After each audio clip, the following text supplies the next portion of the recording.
Did you go out hunting the Wren years ago? Yeah, I went out when I was going to the nursery school. I'd say about the last 2 years in the nursery school, we were able to walk far enough to collect as much as we could.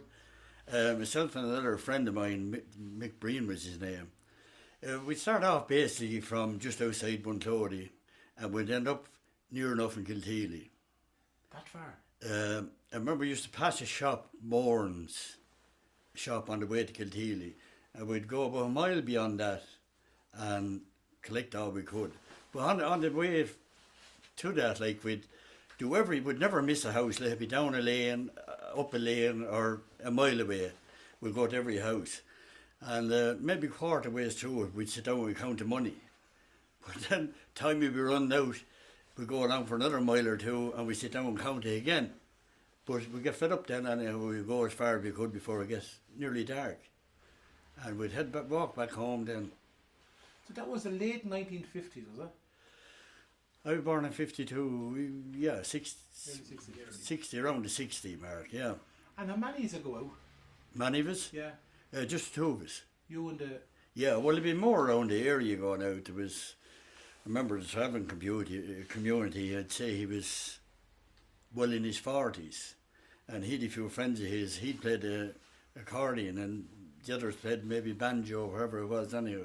But they go to different areas. You could go to Tullow this year, they could go to Kilkenny next year. Different area every year. They might go back to second year if they go on very well in the place.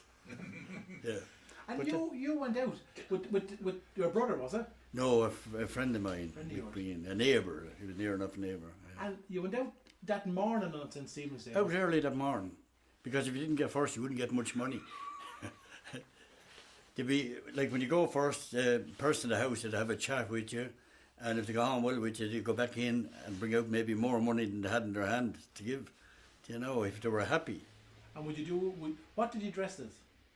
Just dressed in maybe your brother's trousers that could be half wore out and he twice as big as you, and mask on the face, maybe a nylon stocking, you wouldn't know what, but just to disguise yourself, you know. So no one knew who you were? No one. Well, to be an odd one, pull back that bit and you'd be afraid, just stand there, you'd be looking at the money and they pulling back maybe stocking off your face. You'd be looking at what you were going to get more so and worry about your face uncovered. You could deal with that? Yeah, you deal with that. You get used to that. Yeah. And come here to me. Tell me this. When you went out, did you have a little bird in a bush? You were telling me. Had a bush and a little nest in it, and a mock wren in it. You know, a little smaller wren in it. Yeah. And what kind of bush was it? Just a fir bush. Fir bush. Yeah, with a nest in it. How big would it be? Would it be? Just leave it to be comfortable to carry that size, you know. With a little nest up in it. We change like from one to the other to carry it, you know. But you'd walk from Bunclody to Kiltealy with this. Near enough, yeah. Yeah, well, we take turns out of it. Yeah, you wouldn't mind that time. Once you were getting the money, you didn't mind. And you got a few bob then? You would, yeah. You would. You guess, yeah, you'd look after you well, all the houses that time. Because it was a tradition, you know. You'd have the money set there for you to know you were coming. And tell me this, when you get the few bob, right, what would you do with it? Put in your pocket.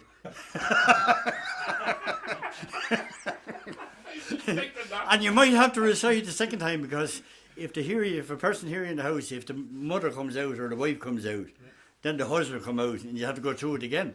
So like it was hard earned money sometimes. But would it be valued money though for a little? It would be valued money, yeah. What would you buy out of it?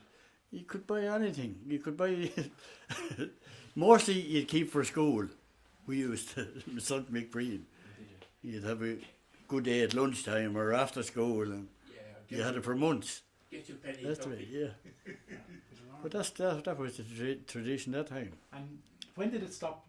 When did people stop doing it? But when you go to secondary school, like you wouldn't keep going, you know. Yeah. You'd be going to be more proud in yourself. That time, you know, you wouldn't mind. You'd like to think, you'd think yourself that they wouldn't know you at the house, but the majority would.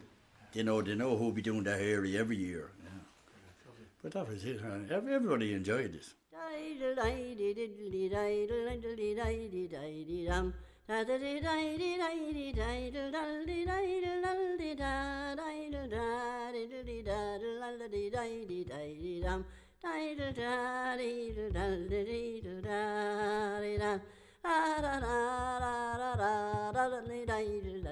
dal. Da da di da di lal di da di lal di da di lal di da di da di da di da di di di da di da di dam. Da di da di da di da la. Da da di da di di di di di di di.